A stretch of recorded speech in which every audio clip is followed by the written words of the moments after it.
গাজীপুরে operation devil হান্টে গত ২৪ ঘন্টায় অন্তত ১০০ জনকে গ্রেপ্তার করা হয়েছে। এর মধ্যে মহানগরে ৭৯ জন ও জেলায় ২১ জনকে গ্রেপ্তার করা হয়।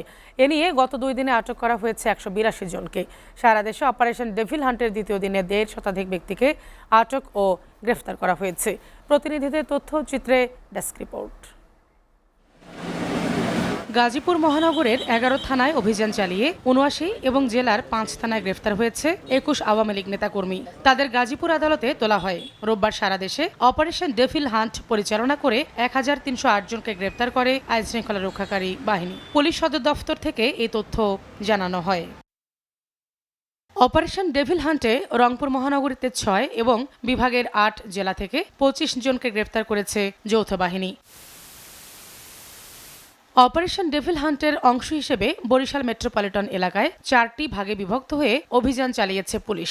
এ সময় বিভিন্ন স্থান থেকে আগত যানবাহন থামিয়ে তল্লাশি চালানো হয়। একই সাথে চালক এবং গাড়িতে থাকা ব্যক্তিদের জিজ্ঞাসাবাদ করা হয়। এদিকে অপারেশন ডেভিল হান্টের অভিযানে কোতোয়ালি থানায় ২ জনকে গ্রেফতার করা হয়েছে বলে জানান বরিশাল মেট্রোপলিটন পুলিশ।